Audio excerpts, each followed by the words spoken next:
Hey, welcome back! My friend, it's so great to see you again, and I'm guessing because you're watching this video, you feel pretty confident with normal exposures and you're looking for a new challenge. Then long exposure photography might be the trick. Now, long exposures help you generate images with beautiful dreamy look with blurred motion that can add so much impact to your photos. I know it might seem intimidating to do at first, but if you stick around until the end of this video, you'll learn a straightforward workflow for using a 10-stop filter. So, pull up a seat and let's go.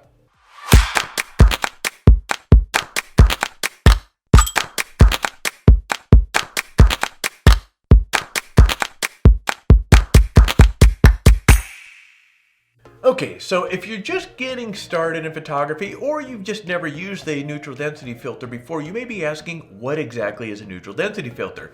And as you can see, guys, a neutral density filter is quite dark. Notice the darkness is consistent throughout the filter. Now, that means that its light stopping power works through the entire image rather than just darkening one part, as in the case with this neutral density filter right here, or this graduated neutral density filter, as you can see. Let's see the camera, let's move this in front of me. I see it's dark up here and it kind of fades off there. Now, neutral density filters, they come in various strengths, with a 10-stop being one of the darker ones. And actually there's a 15 I have as well, but we're going to be focusing on a 10-stop here. The advantage of this is that because it blocks off so much light, you can really extend your shutter speed to blur movement of clouds, waters, and other features with movement, even if you're shooting in broad daylight. And by the way, this is really where a 10-stop filter really comes in handy. Those spots where there's a lot of contrast between what is moving and what is staying still. So again, we're talking about things like rivers, oceans, clouds, and even people in touristy areas, to give you a few examples. But you'll notice that this filter is so dark that if you hold it up to your eye, you can barely see through it. So the question is, how can your camera see through this thing? So let's go step by step through the process using one of these bad boys. So step number one, you want to compose the shot first. Now, since a 10-stop filter is so dark, you need to compose your shot before you put the filter onto the lens. So get the camera and the tripod all set up, frame up a pleasing shot, and get it in focus properly. Now, be sure that the scene you've chosen has good contrast between, again, what's moving and what's not moving. So, for example, if you're photographing a river and have a big boulders in the foreground that are surrounded by water, this can make for pleasing results. Now, once everything is all set, switch your lens to manual focus. That way, your focus remains locked. And this is really important, guys, because if you don't do this, the camera will hunt around for the focus, and since it will be looking through this dark ass filter, it won't be able to focus very well at all. Now, step number two, take the initial exposure. Now again, without the filter in place, you need to take a photo of the scene. This will serve as your baseline exposure.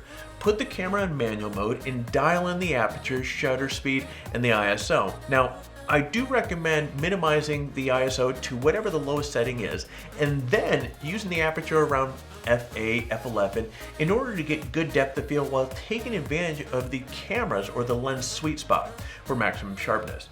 Then adjust the shutter speed until you get a well-exposed shot. You'll need to make note of the exposure settings, as they will be important for the next step. Step number three, attach the filter and determine the shutter speed. Now, with the baseline exposure complete, now it's time to attach the filter to the lens. And since the 10-stop filter blocks up 10 stops worth of light, you have to slow down the shutter speed by 10 stops to get back the baseline exposure that you took in step number two. Now, you can do the math and figure out the new shutter speed by multiplying the baseline shutter speed by 1000. So if your baseline shutter speed was 1/100th of a second, your shutter speed would be around 10 seconds, which is pretty cool. But if math isn't your strong suit, a much easier way to figure out the new shutter speed is to use an app. Like, go to the App Store and type in long exposure calculator, and guys, you'll find a number of free ones, and you'll find a few that you need to pay for. Personally, I use LEXP, and it was $3.99, and this is the app right here with the exposure that we just spoke about there. Now, another thing to keep in mind is that 10-stop filters are not always precisely 10 stops. So you might need to tweak the shutter speed a little bit. Step number 4, guys, take the shot. Now with your new shutter speed dialed in, use a remote or camera self-timer and take the exposure. Now if you're using a DSLR, you want to make sure you cover the camera's viewfinder before you take the shot though. Guys, this is super important because if you don't, light could get in and ruin the shot. Believe me, I'm talking from experience. When I first got started, I don't know how many times I forgot to do this. But now also note, if the shutter speed needs to be longer than 30 seconds, you need to put the camera in bulb mode so it can accommodate the longer shutter speed. Also note, some filters have a color cast which will be visible when you view the image. You might see that the photo is really blue or really yellow or really brown, which means that you just have to adjust the white balance. Now you can do this in camera and try one of the white balance presets, or you can create a custom white balance if you need to be, or you can just color correct the color cast in post-processing. Pretty straightforward. Now you can do this in camera, or you can try one of the white balance presets, or you can create a custom white balance if need be. You can also color correct the color cast in post-processing as well, and that's pretty straightforward as well. And guys, that's it. Just 4 primary steps to take, and you can learn how to capture long exposure images just like this. You'll need to practice and experiment to get things just right, but if you follow these general guidelines, I think you'll find that long exposure photography with a 10-stop filter is a lot easier than you initially thought. So, once again, thank you for watching this video and being part of our online community. It would mean a lot if you liked the video to click the like button down below and subscribe to the channel if you aren't already, and knock the bell button to be notified as we have new videos come out. Also, if you have any questions or comments, guys, please drop a comment down below. Would love to hear from you. With that said, my friend, we'll see you during the next video, so get out there and take your best shot. When shopping for a 10-stop ND filter, you're going to have a lot of options out there.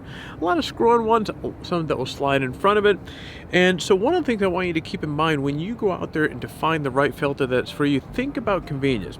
So a filter like this, once you have your shot framed up and you have everything else set, you have to screw this on each time. And so, all right. So this 10-stop filter is on there.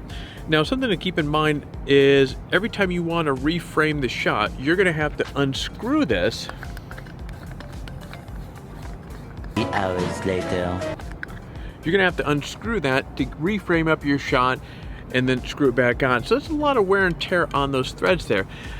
One thing I want you to keep in mind, here's another option that I've been playing around with for the last month, and I have to say, I actually kind of like it. So it's a filter system by Haida. It's a drop-in filter, as you're going to see here in a moment, and kind of similar like some of the other popular filter systems out there. You screw this onto the front of your